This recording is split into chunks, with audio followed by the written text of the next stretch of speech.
أعوذ بالله من الشيطان الرجيم.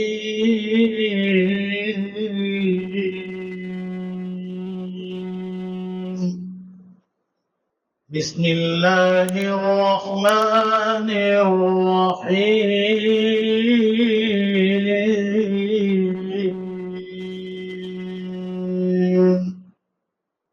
سبحان الذي أسرى بعبده ليلا من المسجد الحرام إلى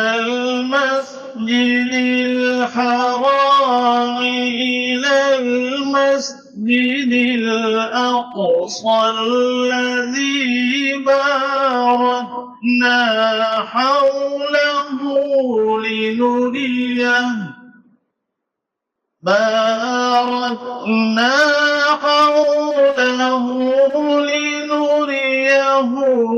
من آياتنا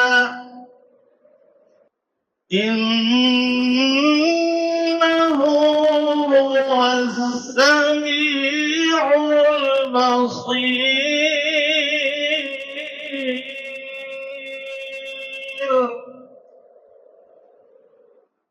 وآتينا موسى الكتاب وجعلناه هدى لبني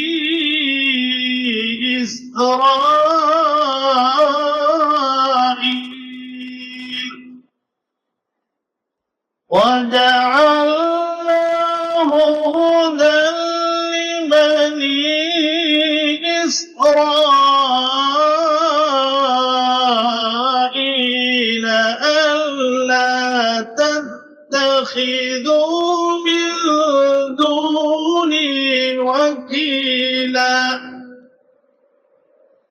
ذرية من حملنا مع نوح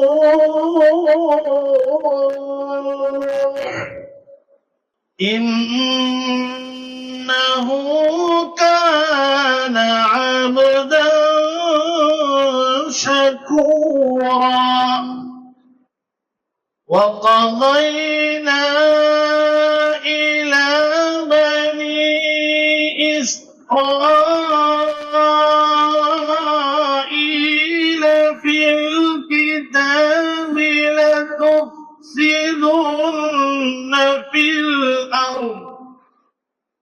لتفسدن في الأرض مرتين ولتعلن علوا كبيرا. فإذا جاء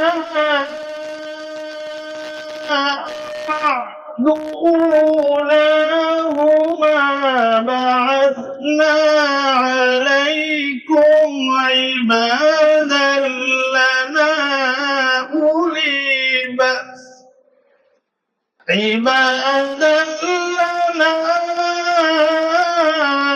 أولي بأس شديد فجاسوا خلال الديار وكان وعدا مفعولا. صدق الله العظيم. சந்தைக்கும் பெரும் மதிப்பிற்குரிய பெரியார்களே, கண்ணியத்திற்குரிய எல்லாம் வல்ல அல்லாஹ்வின் நல்லடியார்களே, அல்லாஹ் சுப்ஹானஹு வ தஆலா இன்று ஓதப்பட்ட சூரத்துல் இஸ்ரா அல்லது சூரா பனி இஸ்ராயில் என்ற இந்த அத்தியாயத்தின் மூலம் முதலாவது வசனத்தில் இருந்து அல்லாஹ் சொல்கிறான், அல்லாஹ் மிக பரிசுத்தமானவன், அவன்தான் தன் அடியாரை இரவோடு இரவாக மக்காவில் இருக்கக்கூடிய மஸ்ஜிதுல் ஹராமிலிருந்து ஜெருசலமில் இருக்கக்கூடிய மஸ்ஜிதுல் அக்ஸா வரை அழைத்து சென்றான். மஸ்ஜிதுல் அக்ஸா என்பது அல்லதி பாரக்னா ஹவ்லஹு லினுரியஹு மின் ஆயாத்தினா, அதனை சுற்றிலும் நாம் பரக்கத்துகளை செய்திருக்கிறோம். அந்த அடியாரை நாம் அழைத்து சென்றதற்கு காரணம் நம்முடைய அத்தாட்சிகள் பலவற்றை அவருக்கு காண்பித்துக் கொடுப்பதற்காக. நிச்சயமாக அந்த அல்லாஹ் அவன்தான் நன்கு செவியேற்கக்கூடியவனாகவும் நன்கு பார்க்கக்கூடியவனாகவும் இருக்கிறான். மேலும் நாம் மூசாவுக்கு தௌராத் என்ற வேதத்தை வழங்கினோம். அந்த வேதத்தை பனு இஸ்ராயில் என்று சொல்லப்படக்கூடிய அந்த மக்களுக்கு நேர்வழியாகவும் நாம் ஆக்கினோம். மேலும் என் அல்லாதவர்களை நீங்கள் பாதுகாவலர்களாக எடுத்துக்கொள்ளக் கூடாது என்றும் அவர்களுக்கு நாம் கூறினோம். நூஹ் அலைஹிஸ்ஸலாம் அவர்களோடு கப்பலில் நாம் யாரை ஏற்றினோமோ அத்தகையவர்களின் பரம்பரையினரே பனு இஸ்ராயல்களை பார்த்து அல்லாஹ் தஆலா அழைக்கிறான். மூசா அதாவது நூஹ் அலைஹிஸ்ஸலாம் அவர்களுடைய கப்பலிலே விசுவாசிகளாக இருந்தவர்கள் ஏறிக்கொண்டார்கள் இல்லையா? அந்த ஏறிக்கொண்டு அன்று ஏற்பட்ட அந்த வெள்ளப்பிரளயத்தில் மடிந்து போன மக்களுக்கு மத்தியிலே அழிக்கப்பட்டவர்களாக இல்லாமல் ஈமான் கொண்ட காரணத்தினால் கப்பலில் ஏற்றப்பட்டு பாதுகாக்கப்பட்டார்களே, அவர்களின் பரம்பரையாகிய பனு இஸ்ராயல்களே என்று அல்லாஹ் தஆலா அழைக்கிறான். இன்னஹு கான அப்தன் ஷக்கூரா. நூஹ் அலைஹிஸ்ஸலாம் அவர்கள் இருக்கிறார்களே, அவர்கள் நன்றி உள்ள அடியாராக இருந்தார். وَقَضَيْنَا إِلَى بَنِي إِسْرَائِيلَ فِي الْكِتَابِ لَتُفْسِدُنَّ فِي الْأَرْضِ مَرَّتَيْنِ وَلَتَعْلُنَّ عُلُوًّا كَبِيرًا. மேலும் பனு இஸ்ராயில் என்று சொல்லப்படக்கூடிய அந்த மக்களுக்கு நாம் ஒரு கட்டளையை கூறினோம். அது என்னவென்றால் லதுஃப்ஸிதுன்ன ஃபில் அர்த் மர்ரத்தைன், பூமியிலே நீங்கள் 2 முறை குழப்பம் செய்வீர்கள். வலதஅலுன்ன உலுவன் கபீரா, மிகப்பெரிய அளவில் நீங்கள் வரமுறுவீர்கள் என்று நாம் கூறினோம் என்பதாக அல்லாஹ் தஆலா சொல்லிக்காட்டுகிறார். என்னுடைய விளக்கம் பின்னால் சொல்லப்படும். ஆக இந்த வசனங்களின் மூலம் ஆரம்ப வசனத்தில் அல்லாஹ் சுப்ஹானஹு வ தஆலா கண்மணி நாயகம் ரசூலுல்லாஹி ஸல்லல்லாஹு அலைஹி வஸல்லம் அவர்களை மக்காவிலிருந்து பைத்துல் முகத்தஸிற்கு அழைத்து சென்ற அந்த விஷயத்தை அல்லாஹ் நமக்கு சொல்லித் தருகிறார். இதுல கடந்த வாரம் நாம் பேசும்போது அல்லாஹ் இந்த அத்தியாயத்தை ஆரம்பிக்கும் போது சுப்ஹானல்லதி என்று ஆரம்பிக்கிறான். அல்லாஹ் மிக பரிசுத்தமானவன் என்று ஆரம்பிக்கிறான். தஸ்பீஹினுடைய முக்கியத்துவம் என்ன, அதனுடைய சிறப்புகள் என்ன என்ற விஷயங்களை எல்லாம் கடந்த வாரம் நாம் பேசினோம். தொழுகையிலும் கூட தஸ்பீஹ் இருக்கிறது. அல்லாஹ் சுப்ஹானஹு வ தஆலா குர்ஆனிலே சப்பிஹ் இஸ்ம ரப்பிக்கல் அலா அல்லதி خلق فسوى والذي قدر فهدى, இந்த அத்தியாயத்தை ஆரம்பிக்கும் போதே சப்பிஹ் இஸ்ம ரப்பிக்கல் அலா, உயர்ந்தவனாகிய அல்லாஹ்வின் திருநாமத்தை நீங்கள் துதிப்பீராக, தஸ்பீஹ் செய்வீராக என்று அல்லாஹ் சொல்கிறான். சூரத்து வாக்கியாவிலே அல்லாஹ் அந்த அத்தியாயத்தை முடிக்கும் போது அல்லாஹ் சொல்கின்றான், நீங்கள் அல்லாஹ்வை தஸ்பீஹ் செய்வீராக என்று அல்லாஹ் சுப்ஹானஹு வ தஆலா சொல்கின்றான்.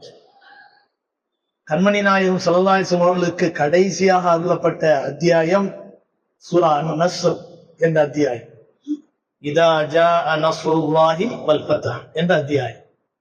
இதிலேயும் அல்லாஹ் சுப்ஹானஹு வ தஆலா நபியை பார்த்து உங்கள் வருகைக்கான நோக்கம் முடிவடைந்து விட்டது, நீங்கள் இந்த உலகத்தை விட்டு விடைபெறக்கூடிய நேரம் நெருங்கிவிட்டது, எனவே உங்கள் பணிகளை முடித்துக் கொண்டு பயணமாகக்கூடிய நீங்கள் இனிமேல் அதிகம் அதிகம் அல்லாஹ்விடத்திலே தௌபா செய்து தஸ்பீஹ் செய்யுங்கள் என்று அல்லாஹ் சொல்றார்.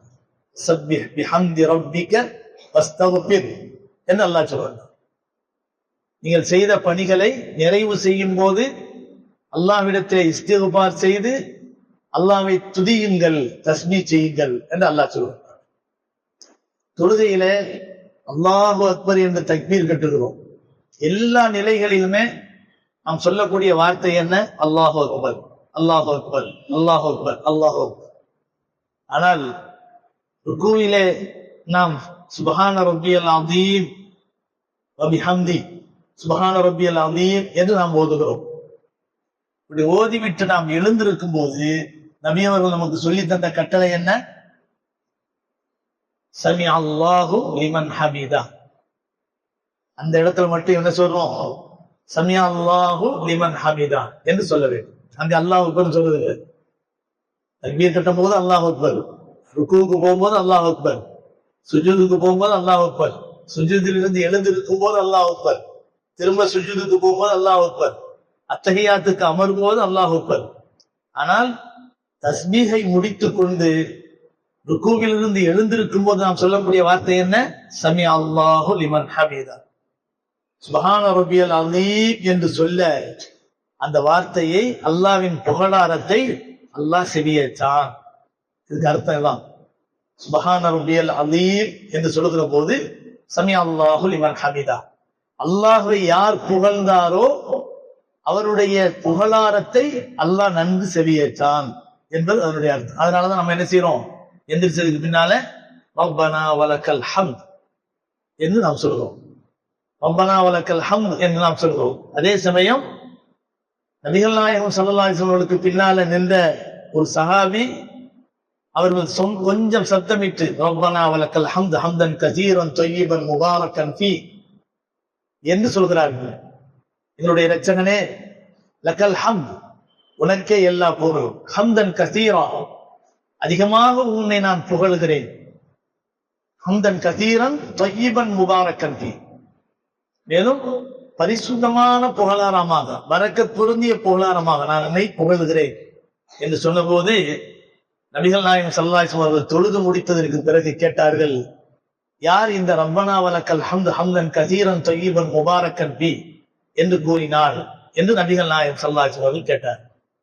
அப்படி சொன்ன சஹாபி, நான் தான் கூறினேன் யா ரசூலுல்லாஹ் என்று சொன்னபோது, நீங்கள் சொன்ன அந்த ஹம்தினுடைய நன்மை எழுதுவதற்காக வேண்டி மலக்குமார்கள் போட்டி போட்டுக் கொண்டதை நான் பார்த்தேன் என்று நபி அவர்கள் சொன்னார்.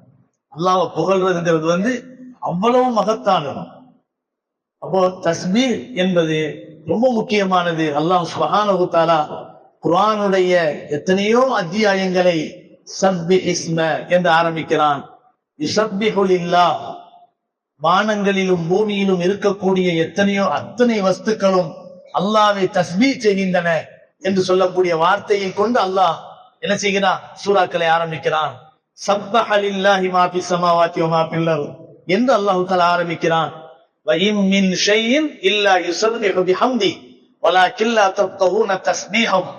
அல்லாஹ் தஆலா சொல்கிறான், பூமியிலே இருக்கக்கூடிய ஒவ்வொரு வஸ்துவும் அல்லாஹ்வை தஸ்பீஹ் செய்கின்றன. அது மலைகளாக இருந்தாலும், மண்ணாக இருந்தாலும், அசையா பொருளாக இருந்தாலும், உயிரற்ற பொருளாக இருந்தாலும், எல்லா பொருட்களுமே அல்லாஹ்வை தஸ்பீஹ் செய்கின்றன, அல்லாஹ்வை தஸ்பீஹ் செய்கின்றன. ஆனால் நீங்கள் வலாக்கின் லா தஃகஹூன தஸ்பீஹஹும், அந்த தஸ்பீஹை, அந்த பொருட்களினுடைய தஸ்பீஹை நீங்கள் உணர மாட்டீர்கள் என்று அல்லாஹ் சுப்ஹானஹு வ தஆலா சொல்லி காட்டுகிறார். பூமியிலே நடக்கக்கூடிய எத்தனையோ வஸ்துக்கள் நம்முடைய அறிவுக்கு புலப்படவில்லை என்பதற்காக வேண்டி அது நடக்கவில்லை என்பது அர்த்தம் அல்ல. இன்னைக்கு எத்தனையோ சில நேரங்கள்ல உலகத்துல கொரோனா நோய் பரவுச்சு.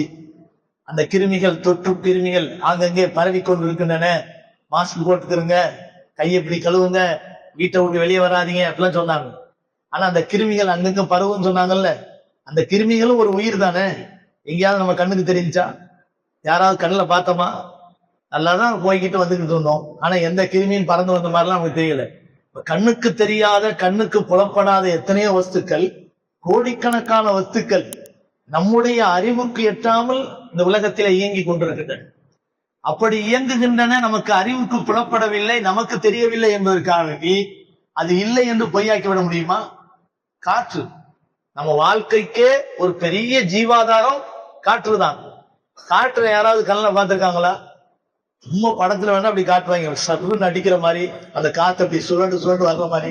ஆனா யாராவது காத்தை பார்த்திருக்காங்களா? அது உருவகப்படுத்தி அவங்க காட்டுறாங்களே தவிர அந்த காற்றை அதுதான் உண்மையான தோற்றம்ங்கிற அடிப்படையில் என்ன செய்ய முடியாது, யாருமே பார்த்திருக்க முடியாது. காற்றை உணர முடியும், காற்று வீசுறத உணர முடியுமே தவிர காற்றை யாராலும் என்ன செய்ய முடியாது, பார்க்க முடியாது. மின்சாரம், கரண்ட் இருக்கு, ஃபேன் ஓடுது, ஏசி ஓடுது, லைட் எரியுது, எல்லாமே கரண்ட். ஆனா அதை யாராவது கண்ணால பார்த்திருக்காங்களா? கண்ணுல தெரியவில்லை என்பதற்காக வேண்டி வயர்ல போய் கைய வச்சா என்ன ஆகும், அடிச்சு. அப்ப அந்த அடிப்படையில பார்க்கும்போது அல்லாஹ் சுப்ஹானஹு தஆலா எத்தனையோ கோடிக்கணக்கான வஸ்துக்களை நமக்கு கண்ணுக்கு தெரியாம, காதுக்கு தெரியாம, விளங்காம அல்லாஹ் ஆக்கி வச்சிருக்கிறான். அதுல ஒண்ணு என்ன, பூமியில இருக்கக்கூடிய ஒவ்வொரு வஸ்து அல்லாஹ்வை தஸ்பீஹ் செய்யுதல். அந்த தஸ்பீஹை நீங்கள் என்ன செய்ய மாட்டீர்கள், உணர மாட்டீர்கள். நபிகள் நாயகம் ஸல்லல்லாஹு அலைஹி வஸல்லம் அவர்கள் ஒரு தடவை ஒரு பிரயாணத்திலிருந்து திரும்பி வந்து கொண்டிருக்கிறார்கள். அந்த நேரத்தில் ஒரு இடத்துல வந்து என்ன செய்யறாங்க, தங்குறாங்க. சஹாபாக்கள்கிட்ட கேட்கிறாங்க, இந்த இடத்தில் 2 கபராளிகள் அடக்கம் செய்யப்பட்டிருக்கிறார்கள், அந்த 2 கபராளிகளும் வேதனை செய்யப்படுகிறார்கள், அந்த 2 கபராளிகளும் வேதனை செய்யப்படுகிறார்கள். அவர்கள் வேதனை செய்யப்படுவது ஏதோ ஒரு பெரிய பாவத்திற்காக அல்ல. ஒருவர் பிறரை பற்றி குற்றம் குறைகளை கூறி திரிந்தார், கோல் சொல்லி திரிந்தார், அதுக்காக வேண்டி அவர் என்ன செய்யப்படுகிறார், வேதனை செய்யப்படுகிறார். இன்னொருவர் சிறுநீர் கழித்துவிட்டு சரியான முறையிலே என்ன செய்யவில்லை, சுத்தப்படுத்திக் கொள்ளாததின் காரணத்தினால் அவர் வேதனை செய்யப்படுகிறார் என்று நபிகள் நாயகம் ஸல்லல்லாஹு அலைஹி வஸல்லம் அவர்கள் சொல்லிவிட்டு ஒரு பச்சை குச்சியை ஒடித்து அதை அந்த கபறுகளின் மீது நட்டு வைத்து சொன்னார்கள், இந்த குச்சிகள் காயும் வரை அது தஸ்பீஹ் செய்கின்றன, அந்த தஸ்பீஹின் காரணத்தினால் அந்த கபராளிகள் வேதனை குறைக்கப்படுவார்கள் என்று நபி ஸல்லல்லாஹு அலைஹி வஸல்லம் சொன்னார். அதனாலதான் இன்னைக்கு நம்ம என்ன செய்யறோம், கபருக்கு மேல பச்சை குச்சிகளை ஒடிச்சு எதுக்கு வைக்கிறோம்னே நமக்கு நிறையவே தெரியாது. ஏதோ சும்மா பேருக்காக வேண்டி என்ன செய்வோங்க, எல்லாரும் பண்றாங்க, அதனால ஒரு குச்சியை ஒடிச்சு மேல ஊட்டிட்டு மேல தண்ணியை ஊத்திட்டு வந்துருவோமே தவிர அது எதுக்காக செய்யப்படுது அப்படிங்கறதெல்லாம் நமக்கு தெரியாது. ஆக நபி அவர்கள் என்ன சொல்றாங்கன்னு சொன்னா, பச்சை குச்சியாக இருக்கக்கூடியவை அது தஸ்பீஹ் செய்கின்றன என்று கூறுகிறார்கள். அப்போ தஸ்பீஹ் என்பது நாம செய்யறோமோ இல்லையோ, அல்லாஹ் பல பொருட்களின் மூலம் தஸ்பீஹ் செய்யப்படுகிறான். அல்லாஹ் பெருமைப்படுத்தப்படுகிறான், கண்ணியப்படுத்தப்படுகிறான். நாம மறுத்தால் நமக்கு தான் நஷ்டமே தவிர நிச்சயமா அல்லாஹ்வுக்கு எந்த விதமான நஷ்டமும் கிடையாது என்பதை நாம் அறிந்து கொள்ள வேண்டும். அப்படி சொல்லி ஒரு மகத்தான ஒரு செய்தி அல்லாஹ் தஆலா பின்னால சொல்ல ஆரம்பிக்கிறான். அல்லாஹ் ரொம்ப பரிசுத்தமானவன். கடந்த வாரம் நம்ம பேசும்போது நம்ம சொன்னோம், அல்லாஹ் சுப்ஹானஹு தஆலா மனித சிந்தனைக்கு பிரமிப்பாக தெரியக்கூடிய, ஆச்சரியமாக தெரியக்கூடிய செய்திகளை சொல்லுகிற போது, பார்க்கும்போது சுப்ஹானல்லாஹ் அப்படின்னு நம்ம சொல்லுவோம். நம்மளுடைய சிந்தனையை பொறுத்த வரைக்கும் அது ஒரு பிரமிப்பா இருக்கும், ஆச்சரியமா இருக்கும். அப்படியா, சுப்ஹானல்லாஹ் சொல்றோமா இல்லையா? இப்ப அல்லாஹ் தஆலாவை பொறுத்த வரைக்கும் அது இயலாத காரியம் இல்லை. எனக்கு ஆச்சரியம், என்னுடைய சிந்தனைகள் பெரிய ஒரு ஆச்சரியமா இருக்க தவிர அல்லாஹ்வை பொறுத்த வரைக்கும் அது சர்வசாதாரணம். அதனால அல்லாஹ் சுப்ஹானஹு தஆலா வானங்களையும் பூமியையும் பற்றி சிந்திப்பார்கள், நின்ற நிலையிலும் அமர்ந்த நிலையிலும் படுத்த நிலையிலும் அல்லாஹ்வை திக்ர் செய்வார்கள், உலக படைப்புகளை பற்றி சிந்திப்பார்கள். அவர்கள் சொல்லுவார்கள், ரப்பனா மா ஹலக்த ஹாதா பாத்திலா, உலகத்திலே படைக்கப்பட்ட எந்த வஸ்துவையும் நீ வீணாக படைக்கவில்லை என்று சொல்வார்கள். சுப்ஹானக ஃபகினா அஸாபன்னார், அவ்வாறு நீ வீணாக படைத்திருக்கிறாய் என்று நாங்கள் நினைப்பதை விட்டும் நீ தூய்மையானவன். அப்படி நாங்க நினைச்சாலும் அப்படி வீணா படைக்கிறதனுடைய வீணாக படைத்தான் என்பது அல்லாஹ்வுடைய அந்தஸ்துக்கு இழுக்கு. நமக்கு வேணா நேரம் போகாம இருக்கலாம், நம்ம நேரம் போகலைங்கிறதுக்காக வேண்டி காலார அப்படி நடந்து வரலாம், கடைக்கு போயிட்டு வரலாம், கையில செல்போனை வச்சு விளையாடலாம், அல்லது வேற ஏதாவது வேடிக்கை பார்க்கலாம், கொள்ளலாம், எல்லாம் செய்யலாம், நமக்கு நேரம் போகலன்னு. ஆனா அல்லாஹ்வுக்கு அப்படி ஒரு தன்மை இருக்கா? அல்லாஹ்வுக்கு நேரம் போகல அதனால இந்த பூஜை படைச்சான், அல்லாஹ்வுக்கு நேரம் போகல இந்த டைம் பாஸுக்காக வேண்டி அந்த பட்டர் பிள்ளையை படைச்சான் அப்படி சொல்ல முடியுமா? நிச்சயமா கிடையாது. அப்படி நாம் நினைப்பது என்பது அல்லாஹ்வுடைய அந்தஸ்தை கேவலப்படுத்துறதாக அர்த்தம்.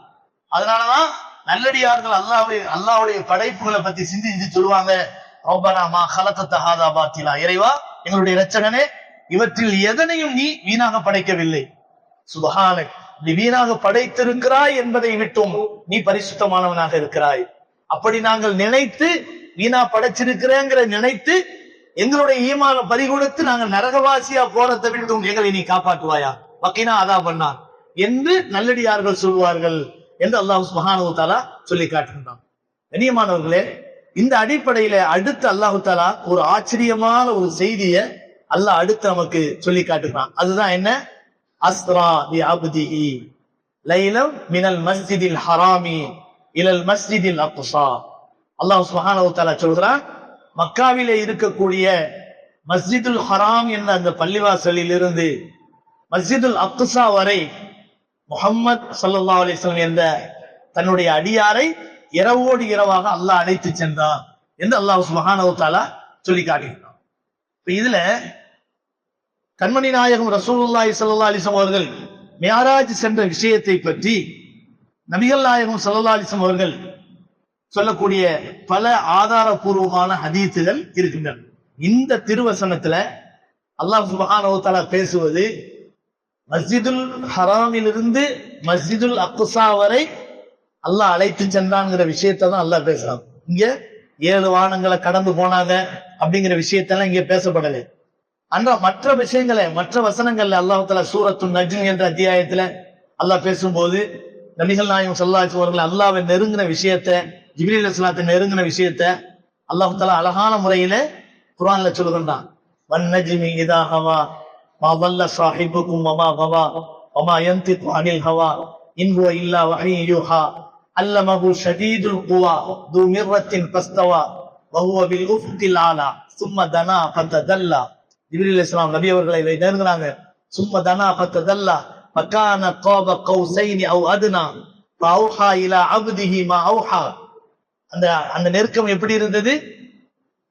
அதாவது வில்லினுடைய 2 முனைகளை ஒன்று சேர்த்தா இப்படி லேசா அப்படி நெருங்குமோ அப்படியே கொஞ்சம் கொஞ்சமா நெருங்கினான். இன்னும் அதை விட நெருக்கமா நெருங்கினான். அந்த மேராஜின் சமயத்தில் அல்லாஹ் சுப்ஹானஹு வ தஆலா தன்னுடைய அடியாருக்கு என்னென்ன வஹியை சொல்லணுமோ எல்லாத்தையும் அல்லாஹ் தஆலா சொன்னான் என்ற விஷயத்தை எல்லாம் அல்லாஹ் தஆலா மற்ற வசனங்களின் மூலமாக அல்லாஹ் சொல்லி காட்டினான். ஆனா இங்க மஸ்ஜிதுல் ஹராமிலிருந்து மஸ்ஜிதுல் அக்ஸா வரை நபிகள் நாயகம் ஸல்லல்லாஹு அலைஹி வஸல்லம் அவர்களை அல்லாஹ் சுப்ஹானஹு வ தஆலா அழைத்து சென்றான் என்ற விஷயம் இங்க சொல்லப்பட்டிருக்கிறது. இந்த வசனத்துக்கு விளக்கம் சொல்லும் போது மிஅராஜினுடைய விஷயத்தை பற்றி, அதாவது இஸ்ரா என்று சொல்லப்படக்கூடிய அல்லாஹ்வை சந்தித்து விட்டு வந்த அந்த மிஅராஜினுடைய நிகழ்ச்சியை பற்றி ஏறக்குறைய 25 சஹாபாக்கள் இந்த விஷயங்களை ஹதீஸா அறிவிச்சிருக்காங்க. 25 சஹாபாக்கள். அதாவது ஹதீத்துகள்ல பலதரப்பட்ட ஹதீத்துகள் இருக்குது. முஃபரதான ஹதீத் அப்படின்னு சொல்லுவாங்க, முத்தவாத்திரான ஹதீத் அப்படின்னு சொல்லுவாங்க. முத்தவாத்திர் என்று சொன்னால் ஒரே செய்தி பல சஹாபாக்களின் மூலம் அறிவிக்கப்பட்டால் அது ஒரு பலம் வாய்ந்த ஹதீத்தாக மாறிவிடும். அது ஒரு ஆதாரபூர்வமான ஒரு உயர்ந்த அந்தஸ்துக்குரியதாக மாறிவிடும். முத்தவாத்திர் என்று சொன்னால் பலதரப்பட்ட அறிவிப்பாளர்களின் வாயிலாக அறிவிக்கப்படக்கூடிய ஹதீஸுக்கு சொல்லப்படும். இப்ப மிஅராஜினுடைய விஷயம் அப்படித்தான், யாருமே மறுக்க முடியாது. மிஅராஜ் செய்திய யாராலும் மறுக்க முடியாத அளவுக்கு பெரும்பான்மையான சஹாபாக்களால் அது என்ன செய்யப்பட்டிருக்கிறது, அறிவிக்கப்பட்டிருக்கிறது. அறிவிக்கக்கூடிய ஹதீத் சஹாபாக்கள் நபிகள் நாயகம் ஸல்லல்லாஹு அலைஹி வஸல்லம் அவர்கள் 7 வானங்களை கடந்து போன விஷயங்களை பற்றி சொல்றாங்க. அது மட்டுமல்ல, ஒவ்வொரு வானத்திலையும் எந்தெந்த நபிமார்களை சந்திச்சாங்க அப்படிங்கிற விஷயத்தை பற்றி சொன்னாங்க. அது மட்டுமல்ல, பைத்துல் முகத்தஸ்ல போய் அங்கே எல்லா நபிமார்களோடும் உரையாடிய செய்திகளை அங்கே பேசுகிறார்கள். நபிகள் நாயகம் ஸல்லல்லாஹு அலைஹி வஸல்லம் அவர்கள் அழைத்து செல்லப்படுவதற்கு முன்பாக அவருடைய இதயம் பிளக்கப்பட்டு அதன் மூலமாக அவர்களுடைய இதயத்தை எடுத்து ஜம்சம் நீரில் கழுவப்பட்ட செய்திகளை பற்றி பேசுகிறார்கள். இதெல்லாம் ஹதீஸ்ல தெளிவா வரக்கூடிய விஷயம். இது புகாரில முஸ்லிம்ல எல்லாம் வரக்கூடிய ஹதீஸுகள். அதுல இன்னொரு முக்கியமான சமுதாயத்துக்கு தேவையான ஒரு பெரிய விஷயம் என்னன்னு சொன்னா, அதாவது நபிகள் நாயகம் ஸல்லல்லாஹு அலைஹி வஸல்லம் அவர்கள் மேராஜுக்கு போகக்கூடிய அந்த பாதையில் சொர்க்கம் நரகம் அதனுடைய காட்சிகளையும் என்ன செய்தார்கள், கண்டிருக்கிறார்கள். சொர்க்கம் நரகத்தினுடைய காட்சியை மட்டும் இல்லை, அதிலே இருக்கக்கூடிய அதிலே கஷ்டப்படக்கூடிய வேதனை செய்யப்பட்ட இன்பங்களை அனுபவித்த, சொர்க்கத்திலே இன்பங்களை அனுபவித்த பலதரப்பட்ட மக்களினுடைய நிலைகளை, சூட்சும காட்சிகளை நபிகள் நாயகம் ஸல்லல்லாஹு அலைஹி வஸல்லம் அவர்கள் தத்ரூபமாக கண்டார்கள் என்ற விஷயங்களையும் ஹதீத்துகளின் வாயிலாக நாம் பார்க்கிறோம். பொதுவா மியராஜ் என்று நாம் வரும்போது சரித்திரத்தை பத்தி சொல்லிக்கிட்டே வருவாங்க. முதல் வானம், இரண்டாவது வானம், மூணாவது வானம் அப்படின்னு சொல்லிக்கிட்டு 7 வானம் முடிவதுக்கு தான் அந்த சரித்திரம் அந்த நேரம் முடிஞ்சு போயிடும். அதுக்கப்புறம் அடுத்த வருஷம் சொல்லும் போதும் என்ன செய்வாங்க, அதே மாதிரி முதல் வானம், இரண்டாவது வானம், மூணாவது வானம் அப்படி சொல்லிக்கிட்டே வருவாங்க. 7வது வானம் சித்ரத்துல் முன்தஹா போய் சந்திப்பாங்க. அதுக்கு பின்னால் அல்லாஹ் பக்கத்துல போவாங்க. கடைசியில முடிஞ்சு போயிடும் அந்த சரித்திரம். இப்ப இடையில சூட்சும காட்சிகள் என்ன பார்த்தாங்க, அந்த மாதிரி விஷயங்களை எல்லாம் சொல்றதுக்கு நேரமே பத்தாது. ஆனா இது ஒரு படிப்பினைக்குரிய காட்சிகள். நபிகள் நாயகம் ஸல்லல்லாஹு அலைஹி வஸல்லம் அவர்கள் பார்த்த இந்த சூட்சும காட்சிகள் இருக்குது, சொர்க்கம் நரகத்தினுடைய இந்த காட்சிகள்.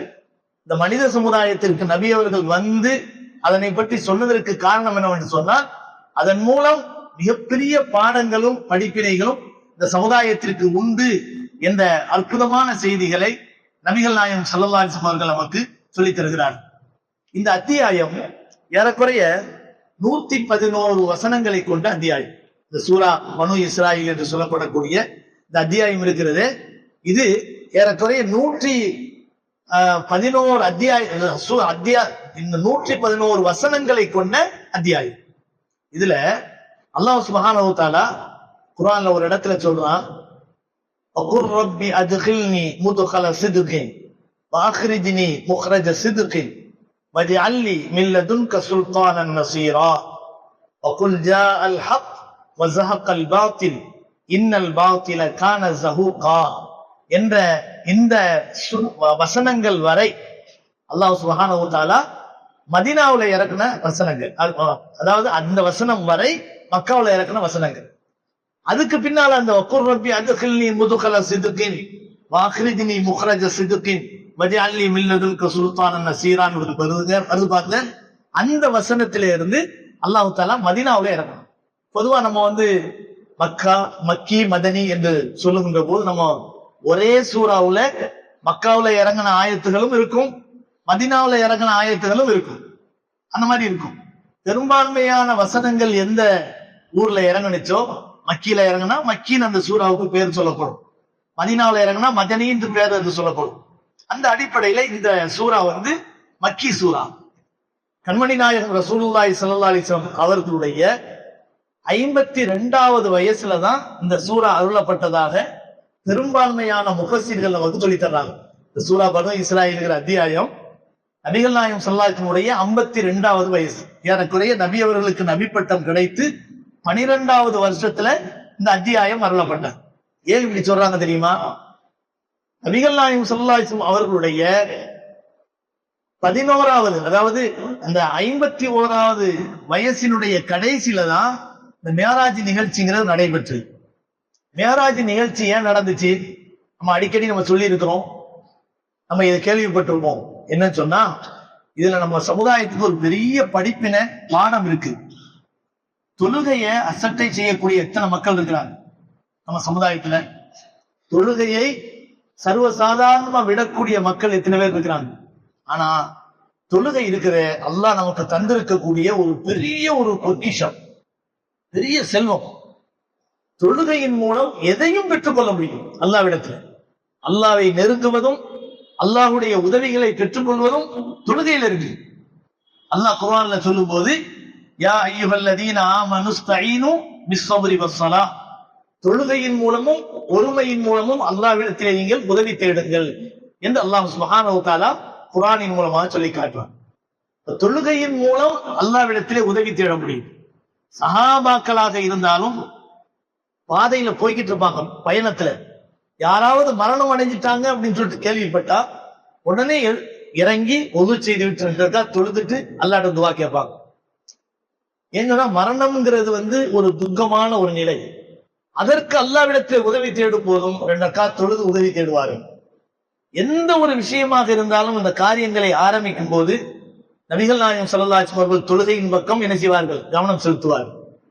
உலகத்துல இயற்கையான ஏதாவது ஆபத்துகள் நிகழ்கின்றன என்று வரும்போது உடனே நபி அவர்கள் விரைவது தொழுகையின் பக்கம்தான்.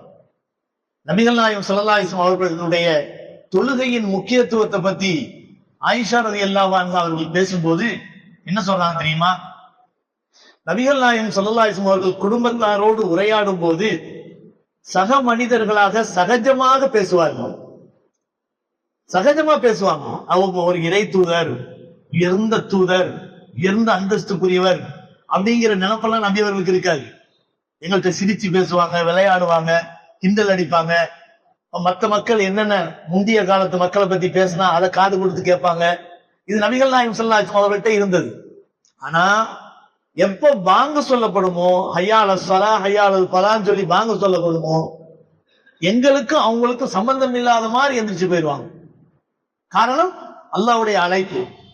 அல்லாஹ்வுடைய அழைப்புக்கு நபி அவர்கள் கொடுக்கக்கூடிய அவ்வளவு முக்கியத்துவம். சஹாபாக்களிலே அலி ரலியல்லாஹு அன்ஹு அவர்கள் போன்றவர்கள் அல்லாஹ்வுடைய அழைப்பு பாங்கு சொல்லப்பட்டு விட்டால் முகமெல்லாம் அப்படியே மஞ்சளிச்சு போயிருமா. அப்படியே அவங்களுடைய முகமெல்லாம் ஏதோ நிம்மதி இழந்ததை போன்று காணப்படுமா. பாங்கு சொன்னா மட்டும் ஏன் உங்களுடைய நிலைமை இப்படி ஆகுது அப்படின்னு கேட்டா அவங்க சொல்லுவாங்களாம், இது சர்வ வல்லமை படைத்த எல்லா வல்ல அல்லாஹ்வுடைய அழைப்பல்லவா அப்படின்னு சொல்லுவாங்க. ஆனா இன்னைக்கு நமக்கெல்லாம் சர்வசாதாரணமா போச்சு. அதெல்லாம் ஒரு பெரிய விஷயமே இல்லை. அந்த காலத்துல நம்முடைய மூத்தவர்கள் எல்லாம் அந்த காலத்துல இதுக்கெல்லாம் ஆதாரம் என்ன, இப்படி ஆதாரம் என்ன ஆதாரம் என்னன்னு கேட்டு கேட்டு நம்ம எல்லாத்தையுமே என்ன செஞ்சிட்டோம், ஒரு சர்வசாதாரணமாகிட்டோம்.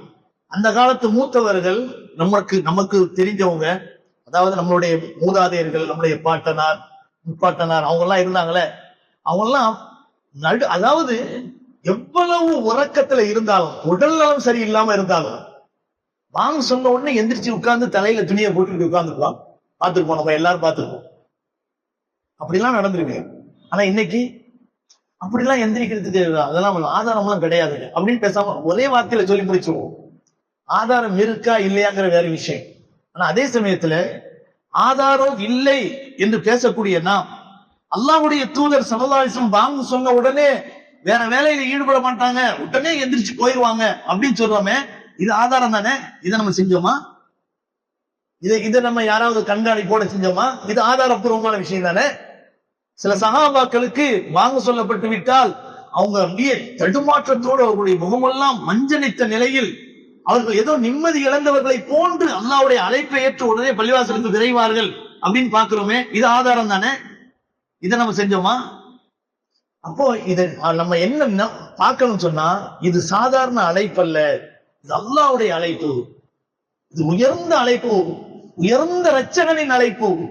ஹய்யால ஸலான்னு மட்டும் அல்லாஹ் கூப்பிடல, ஹய்யாலல் ஃபலான்னு அல்லாஹ் கூப்பிடுறான். தொழுகையின் பக்கம் வா வா என்று அல்லாஹ் கூப்பிடவில்லை, அது மட்டும் கூப்பிடல, வெற்றியின் பக்கமும் வா என்று அல்லாஹ் சொல்கிறான்.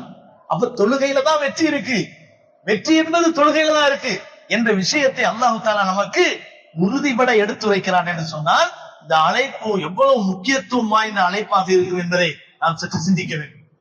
கண்ணியமானவர்களே, அதனாலதான் கொடுக்கப்படக்கூடிய தாவாக்களிலே மிக உயர்ந்த தாவா பாங்கு. அதனால பாங்க திருத்தமாக வெளிமக்கள் கேட்கும் போது அழகான இனிமையாக இருக்கிறது என்று சொல்லக்கூடிய அளவுக்கு பாங்க நம்ம பழகிக்கிறோம்னு சொல்றாங்க.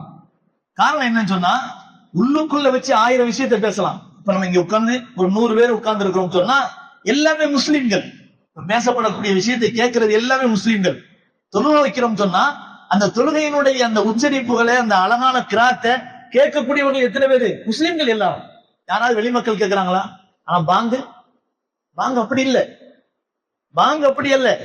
பாங்கு சொல்லக்கூடிய விஷயத்தை வெளிமக்கள் கேட்கிறார்கள். அழகான தாவா, அந்த அழகான குரல், அந்த இனிமை, இதை பார்த்து அவர்களுக்கு அழைப்பு கொடுக்கக்கூடிய அவர்களுடைய உள்ளத்தினுடைய மாற்றத்திற்கான ஒரு காரணமாக அமைய வேண்டும் என்றால் அந்த பாங்கு எப்படி இருக்கணும்?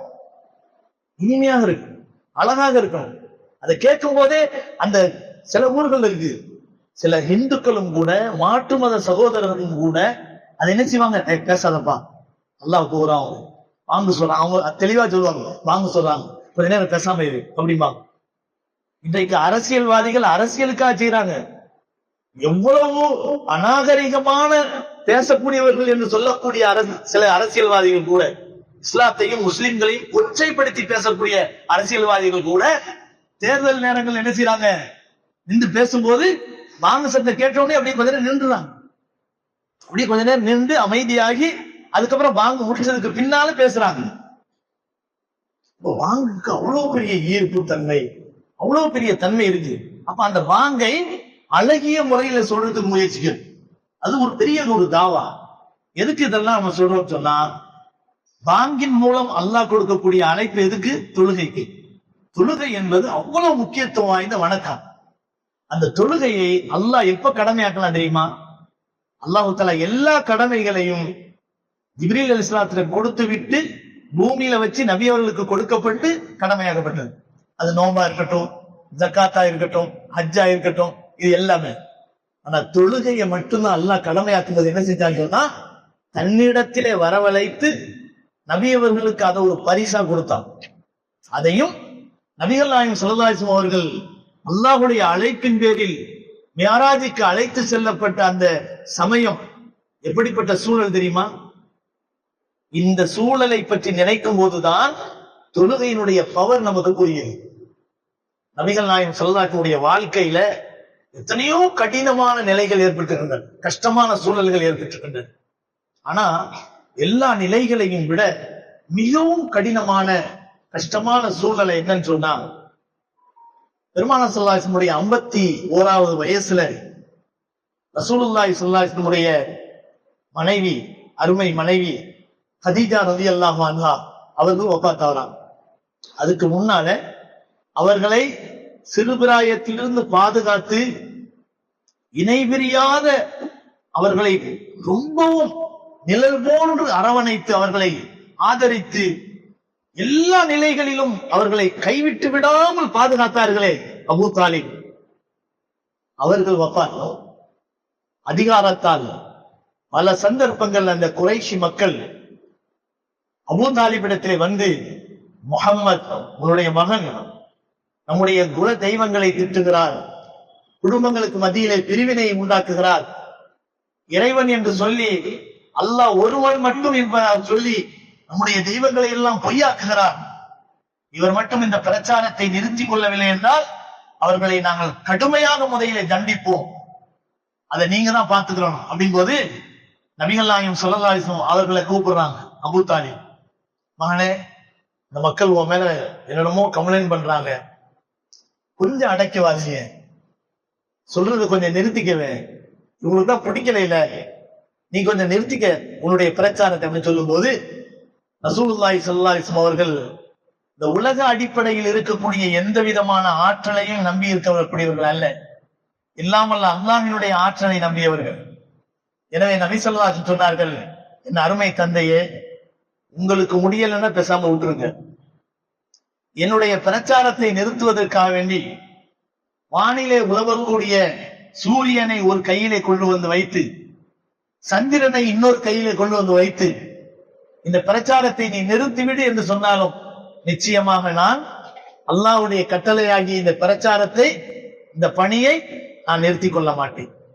இதற்காக என்னுடைய உயிர் போனாலும் பரவாயில்லை, இதற்காக ஏற்படக்கூடிய எந்த தொந்தரவுகளாக இருந்தாலும் அதனை நீங்க தடுப்பதற்காக வேண்டி நீங்க கஷ்டப்படணுங்கிற அவசியம் இல்லை, நீங்க உங்க பொறுப்பை விட்டு என்னை விட்டுருங்க, நான் பாத்துக்கிறேன் அப்படின்னா சொல்லிட்டு அப்படி விறுவிறுன்னு நடக்க ஆரம்பிக்கிறாங்க. அப்பதான் அபூ தாலிப் அவர்கள் நபி ஸல்லல்லாஹு அலைஹி வஸல்லம் அவர்களை பார்த்து கூப்பிடுறாங்க, முஹம்மதே, அன்பு மகனே, இங்க வா, நீ என்ன செய்யணுமோ செய், என்னென்ன அந்த மக்களுக்கு நல்லதை சொல்லணுமோ சொல்லு, அதுக்கு நான் உறுதுணையா இருப்பேன்.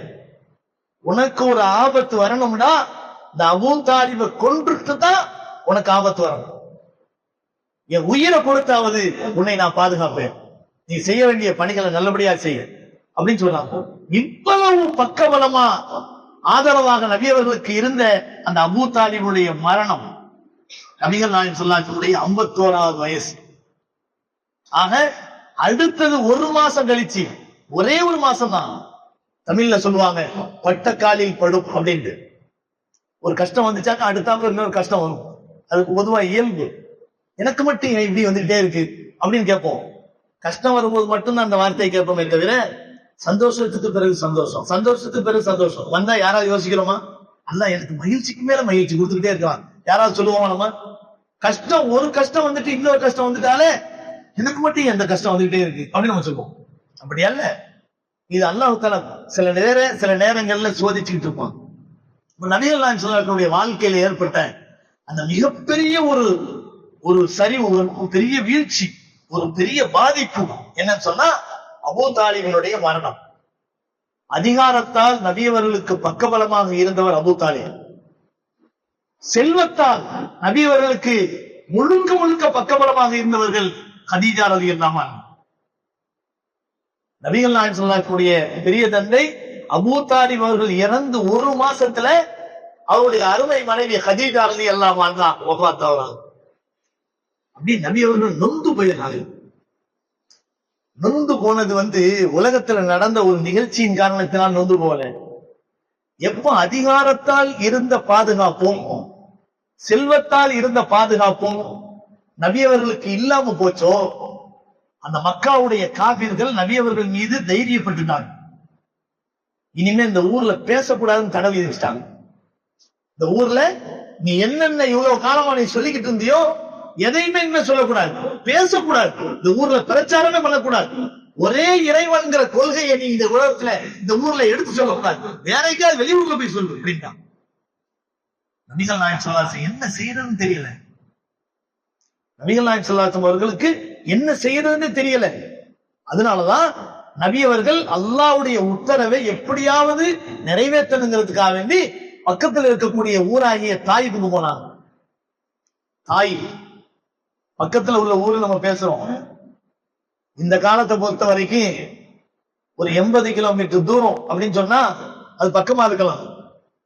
இந்த காலத்தை பொறுத்த வரைக்கும் பஸ்லயோ ட்ரெயின்லயோ வேற எதுலயோ போயிடலாம், கார்லயோ போயிடலாம்.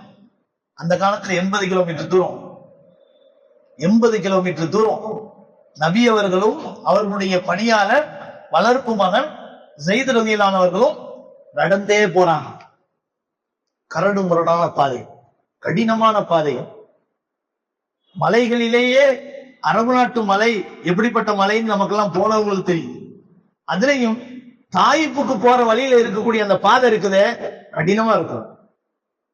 இன்னைக்கு உம்ராவுக்கு போனவங்க நிறைய பேரு அந்த ஹைவே மாதிரியான ரோட்ல ரொம்ப ஸ்பீடா பஸ்ல போயிருப்பாங்க. குழு பஸ்ல நல்ல ஏசி இதுல இருந்துகிட்டு நம்ம போயிருப்போம், எந்த கஷ்டமும் தெரியாது. நம்ம போற ரூட்டு பாருங்க பத்தியில, இப்போ நம்ம தாயிப்புக்கு போறோம்ல ரூட்டு, அந்த ரூட்டு இல்ல நபி போனது. நபி போன ரூட் அந்த ரூட் இல்ல, இன்னொரு பாதை இருக்கு. மலைப்பாங்கான 2 பக்கத்துலயும் சரியான மலை இருக்கும். மலைண்டா சாதாரண மலையா இருக்காது, சின்ன சின்ன செடி கொடிகள் கூட இருக்காது, இப்படி செங்குத்தா இருக்கும் மலைகள்.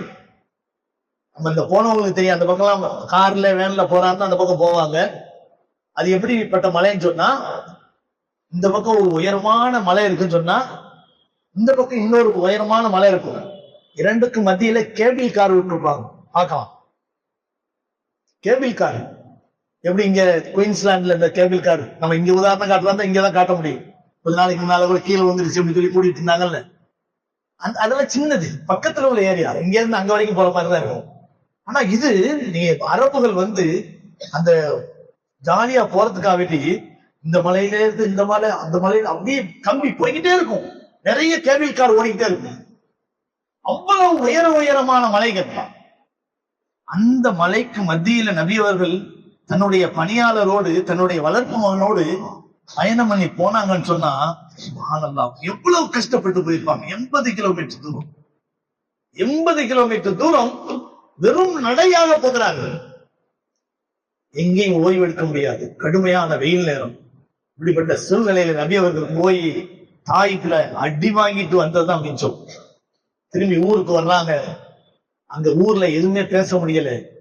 அந்த நேரத்துலதான் அல்லாஹ் சுப்ஹானஹு வ தஆலா என்ன செஞ்சான், நபி அவர்களுடைய மன ஆறுதலுக்காக வேண்டி, வாங்க என்னிடத்துல வாங்க, உங்க மனசு நிம்மதி பெறணுமா, உங்க கவலைகளை எல்லாம் மறக்கணுமா, உங்க கஷ்டம் எல்லாம் போகணுமா, உங்களுக்கு நெருக்கடிகள் நீங்கணுமா, உங்களுக்கு மகிழ்ச்சி உண்டாகணுமா, எல்லாத்தையும் மறந்து கண் குளிர்ச்சியான ஒரு நிலை உங்களுக்கு உண்டாகணுமா, வாருங்கள், உங்களுக்கு ஒரு அன்பளிப்பை வைத்திருக்கிறேன், என்னிடத்திலே வாருங்கள் என்று அல்லாஹ் சுப்ஹானஹு வ தஆலா நபியை அழைத்த அந்த அழைப்பு தான் மேராஜ் பயணம். அல்லாஹ் சுப்ஹானஹு வ தஆலா மேராஜ் பயணத்துல நபிகள் நாயகம் ஸல்லல்லாஹு அலைஹி வஸல்லம் கொடுத்த பரிசுகள் ஏராளம், நிறைய பரிசு கொடுத்தான். பரிசுனோடனே நம்ம வந்து தங்கம், வெள்ளி, வைரம், வைடூரியம், அப்படி கிரீடம் இதையெல்லாம் நம்ம நினைச்சு போகிறோம். நம்மளுடைய சிந்தனையெல்லாம் அப்படித்தானே. செல்வம்னு சொன்னாலே நம்மளுடைய சிந்தனையெல்லாம் எப்படி வரும்? பெரிய காசு பணம் கொடுத்துருப்பாங்க போல, கட்டுக்கட்டா சூட் கேஸ் எல்லாம் கொடுத்துருப்பாங்க போல, ஒரு தங்கத்தாலேயே ஏதாவது வைரம் மாலையெல்லாம் அல்லாஹ்வுத்தாலா போட்டிருப்பான் போல தெரியுது, கிரீடத்தை அணிவிச்சுவான் போல. இல்ல, அல்லாஹ் கொடுத்த செல்வம் என்னன்னு சொன்னா சில செல்வங்கள், அதுல முக்கியமான செல்வம் தொழுகை. முக்கியமான செல்வம் தொழுகை. அந்த விஷயத்தை பத்தி நம்ம நீண்ட ஹதீத்துகள் வருது, அந்த ஹதீத்தையே நம்ம படிப்போம், பிரச்சனை இல்லை. ஹதீத்திலேயே நபிகள் நாயகம் ஸல்லல்லாஹு அலைஹி வஸல்லம் அவர்கள் எப்படி போனாங்க, அதன் மூலமா அவங்களுடைய அந்த என்னென்ன நடந்தது அப்படிங்கிற விஷயத்தை எல்லாம் பின்னால் வரக்கூடிய ஹதீத்துகள்ல அனஸ் ரலியல்லாஹு அவர்கள் அறிவிக்கிறார்கள், அபூ ஹுரைரா ரலியல்லாஹு அவர்கள் அறிவிக்கிறார்கள், ஆயிஷா ரலியல்லாஹு அன்ஹா அவர்கள் அறிவிக்கிறார்கள். இதெல்லாம் நிறைய ஹதீத்துகள் வருது. இப்ப நபி அவர்களுக்கு அல்லாஹ் தஆலா கொடுத்த பரிசுகள்ல முக்கியமான பரிசு தொழுகை. 50 ஆக்கி 5 மாத்தி 50 நன்மை உங்களுக்கு கிடைக்கும் என்று சொல்லி அல்லாஹ் குறைச்சி இலகுவாக்கி இந்த சமுதாயத்திற்கு அல்லாஹ் சிறப்பு சேர்த்தான்.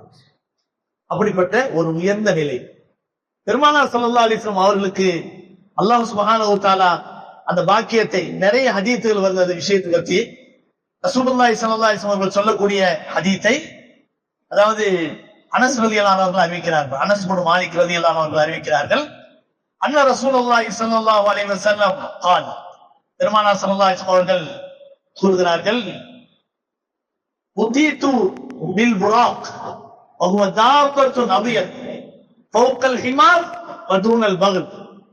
நபிகள் நாயகம் சொன்னாங்க, நான் மியராஜ் பயணம் செல்வதற்கு முன்பாக எனக்கு அல்லாஹ் சுப்ஹானஹு வ தஆலா புராக் வாகனத்தை அனுப்பினான். புராக் வாகனத்தை அனுப்பினான். இந்த புராக் வாகனம் கழுதையாகவும் இல்லை, கோவேறு கழுதையாகவும் இல்லை. கோவேறு கழுதை வந்து பீச்சில எல்லாம் குதிரை அனுப்பி பார்த்தேன், அது உண்மையிலே அது வந்து உண்மையான குதிரை கிடையாது, அது கோவேறு கழுதை மாதிரி உள்ளது.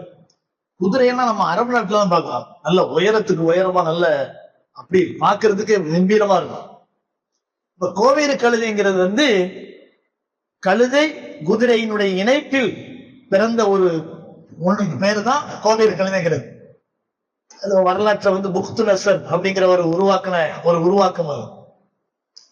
இப்ப இந்த அந்த மாதிரி இருக்காது, இந்த மாதிரி கோவேறு கழுதை அந்த உயர அந்த குதிரையினுடைய அளவுக்கும் இருக்காது, கழுதை அளவுக்கு ரொம்ப சாதாரணமா இருக்காது, நடுநிலையா இருக்கும்.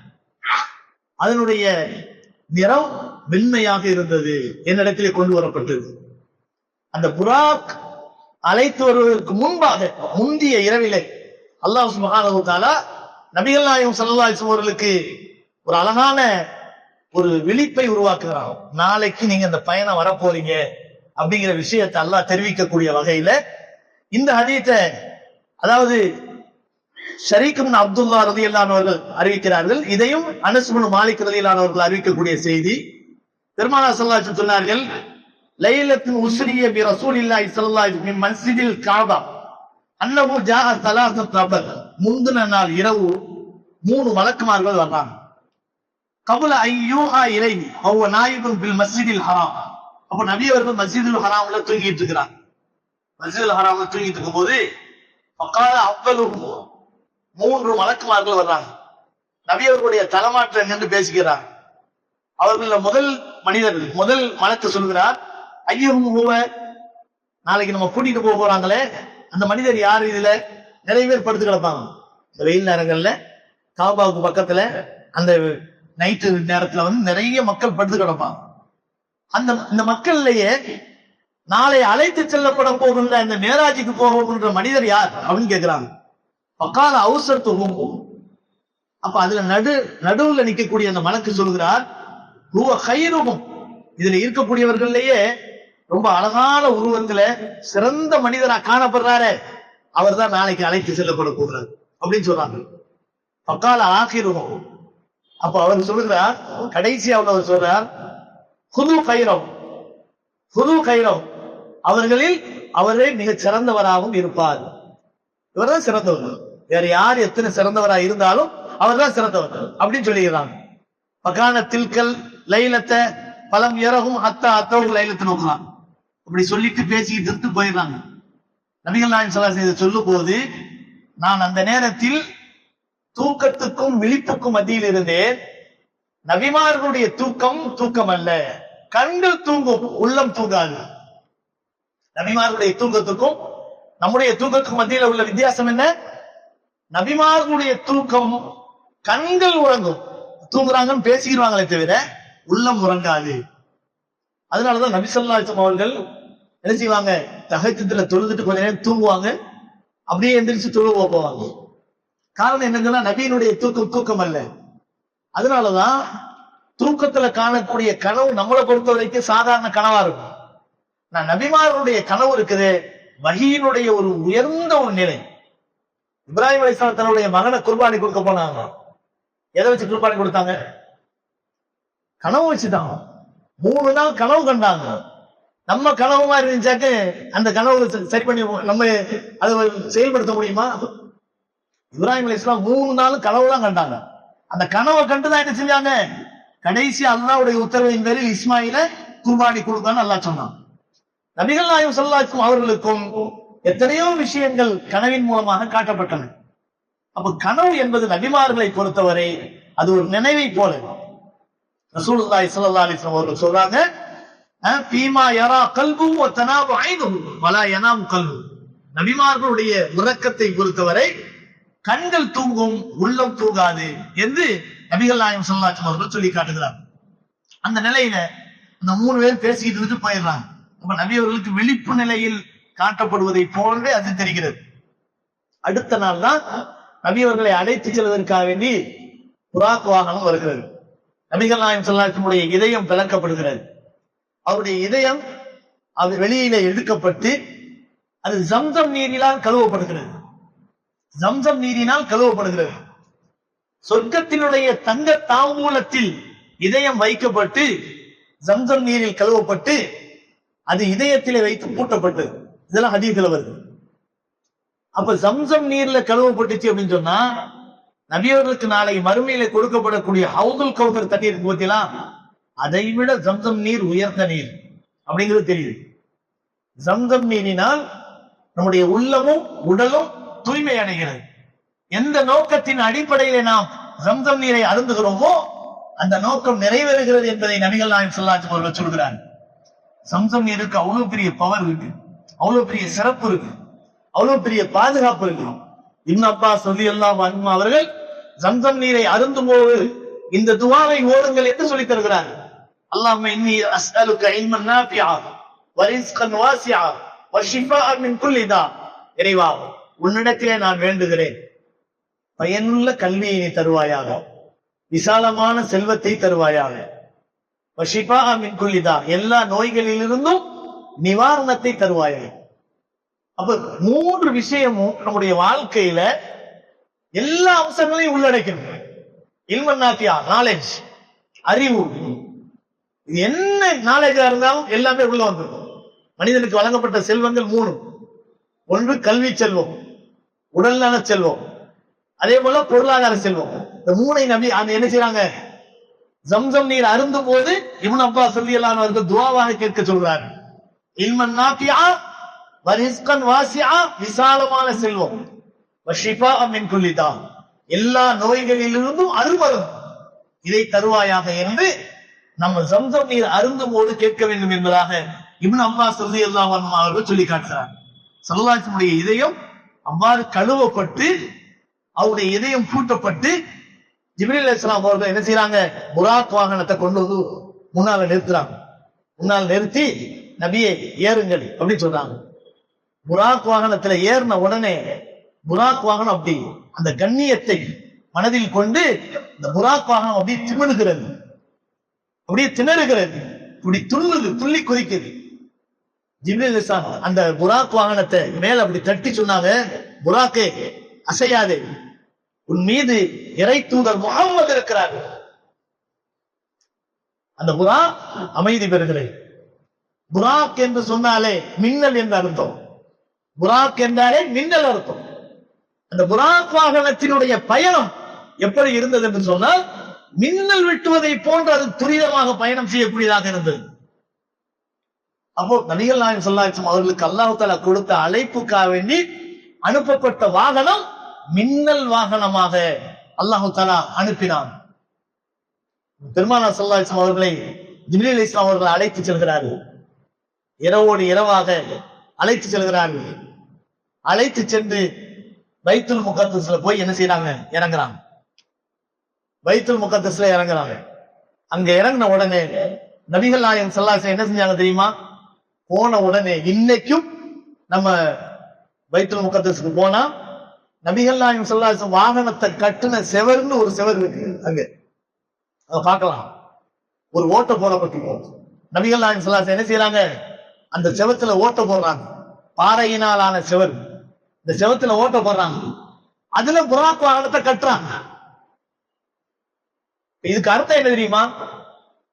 மேராஜ் பயணம் என்பது வெறுமனே வரலாற்றை மற்றும் பேசுவதை விட அந்த நிகழ்ச்சியின் மூலம், அந்த வரலாற்றின் மூலம் இந்த சமுதாயத்திற்கு கிடைக்கக்கூடிய படிப்பினை என்ன, மார்க்க ரீதியாக படிப்பினை என்ன அப்படிங்கிறது தான் நம்மளுடைய நோக்கம். ஸல்லல்லாஹு அலைஹி வஸல்லம் அவர்கள் புராக் வாகனத்தை சுவற்றிலே ஓட்டையிட்டு அதை கட்டுகிறார்கள் என்று சொன்னால், புராக் வாகனம் யாருக்கு அனுப்புனது? அல்லாஹ் தானே அனுப்பலாம். அதை கட்டி வைக்கணுங்கிற அவசியம் ஏதாவது இருக்கா? கட்டளைன்னு சொன்னா அது எங்காவது போயிருமா? அது போகாது. இந்த சமுதாயத்துக்கு நபி அவர்கள் சொல்லக்கூடிய பாடம் என்ன தெரியுமா?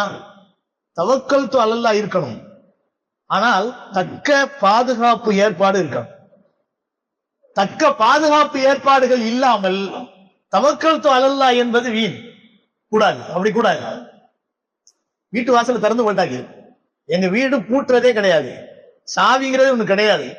ஏன்னு சொன்னா எனக்கு பாதுகாப்பா இருக்கிறது தவக்கல்து அலல்லாஹ் அப்படின்னு ஒருத்தர் சொல்றாரு. ஒரு பெரிய அவுலியான்னு சொல்ல முடியுமா? அவரை இருந்த நிலையில இருக்காரு அப்படி சொல்ல முடியுமா?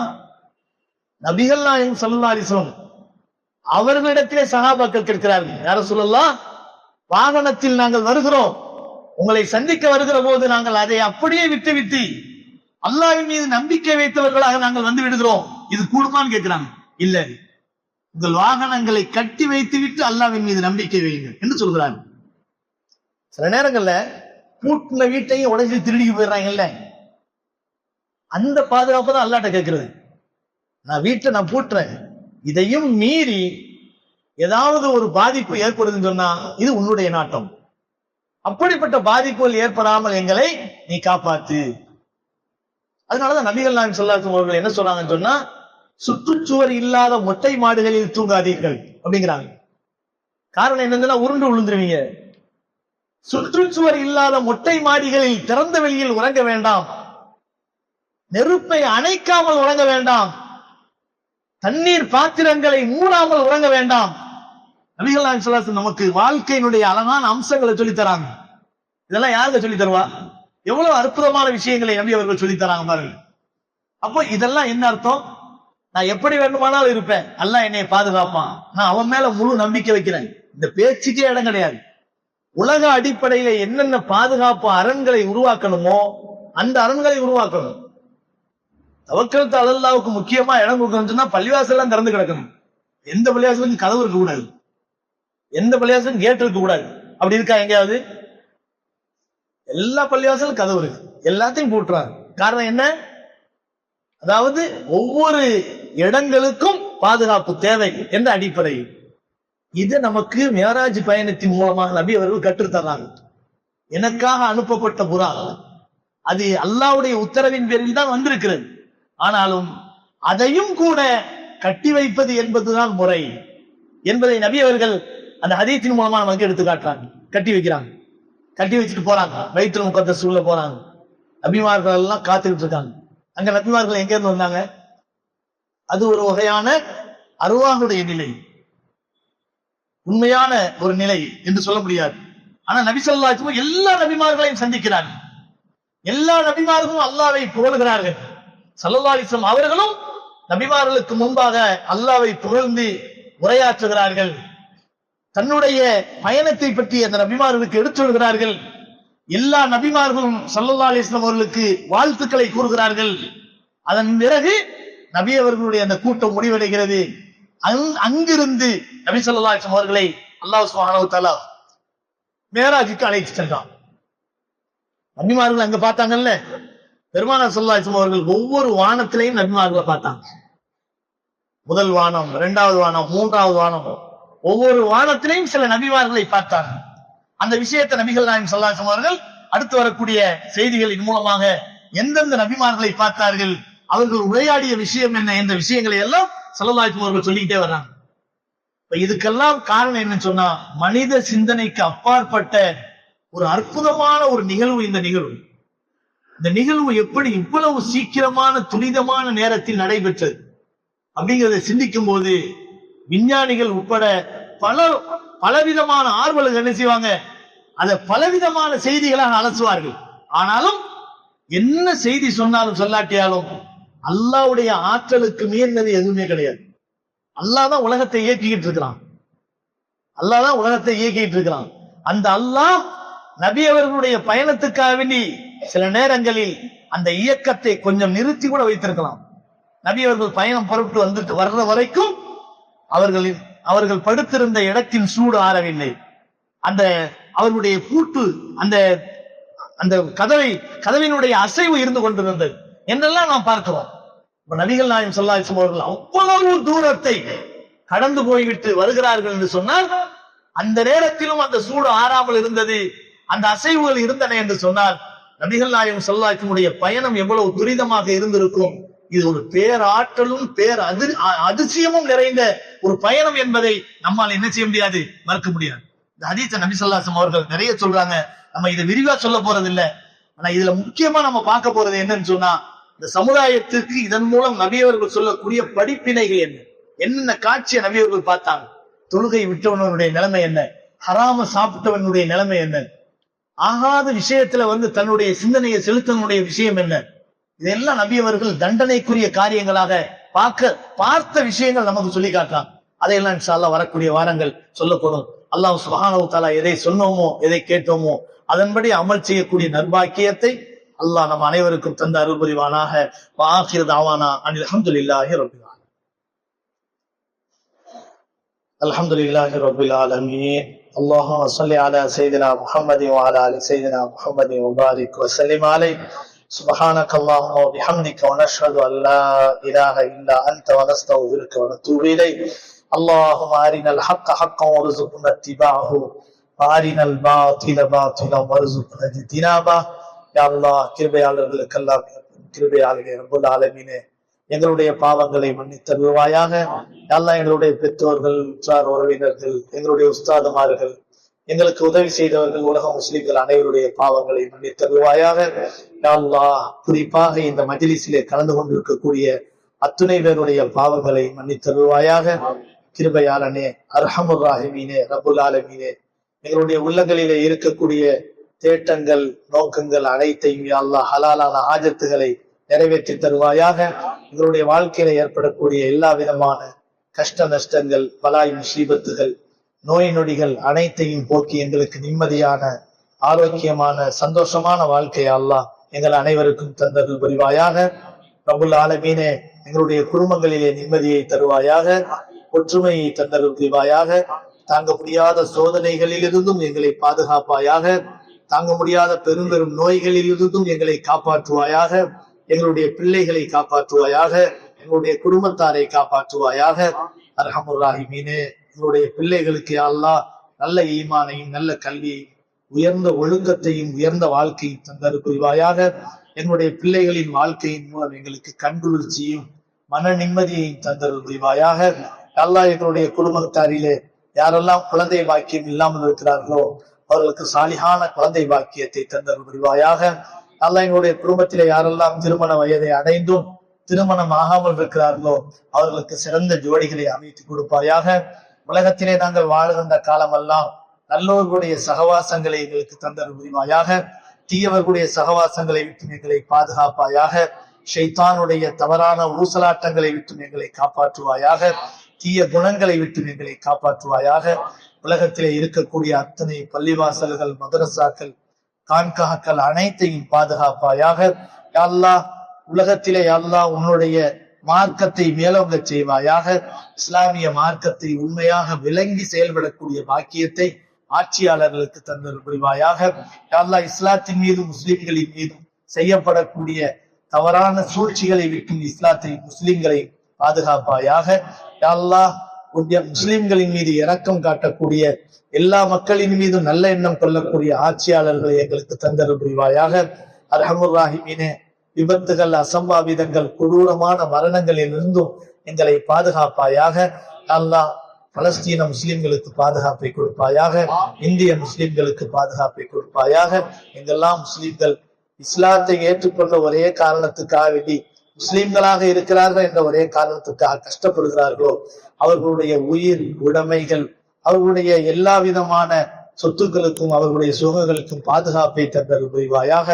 அர்ஹமுர் ராஹிமீனே, இந்த உலகத்தை விட்டு நாங்கள் பிரிகிற போது லா இலாஹ இல்லல்லாஹ் முஹம்மதுர் ரசூலுல்லாஹ் என்ற கலிமாவோடு மரணிக்கக்கூடிய பாக்கியத்தை எங்கள் அனைவருக்கும் தந்தருள் புரிவாயாக. எங்களுடைய மௌத்துக்கு பிறகு எங்களுடைய மன்னரை, மஹ்ஷர், மறுமை அனைத்தையும் மகிழ்ச்சியாக்கி தருவாயாக. ரப்புல் ஆலமீனே, இரக்கமுள்ளவனே, நாளை மஹ்ஷர் வெளியிலே கண்மணி நாயகம் ஸல்லல்லாஹு அலைஹி வஸல்லம் அருகாமையும் அவர்களுடைய ஷஃபாஅத்தையும் தந்தருள் புரிவாயாக. யா அல்லாஹ், கடுமையான அந்த வெயிலின் அனலிலே நிழல் தரக்கூடிய பாக்கியத்தை, அல்லாஹ் அவருடைய அரிசுக்கு கீழே நிழல் பெறக்கூடிய பாக்கியத்தை எங்கள் அனைவருக்கும் தந்தருள் புரிவாயாக. பெருமானார் ஸல்லல்லாஹு அலைஹி வஸல்லம் அவர்களுடைய புனிதமான கரங்களால் ஹவுதுல் கௌசர் தண்ணீரை அருந்தி தாகம் தீரக்கூடிய நசீபை எங்களுக்கெல்லாம் தந்தருள் புரிவாயாக. எங்களுடைய துஆவை அருமை நாயகம் ஸல்லல்லாஹு அலைஹி வஸல்லம் அவர்களின் பொருட்டால் கபூல் செய்வாயாக. அல்லாஹ், இந்த பயானிலே எந்த விஷயத்தை சொன்னோமோ, எதை கேட்டோமோ அதன்படி அமல் செய்யக்கூடிய நர்பாக்கியத்தை எங்கள் அனைவருக்கும் தந்தருள் புரிவாயாக. ரப்பனா தக்கப்பல் மின்னா இன்னக அன்த ஸமீஉல் அலீம் வதுப் அலைனா இன்னக அன்த தவ்வாபுர் ரஹீம்.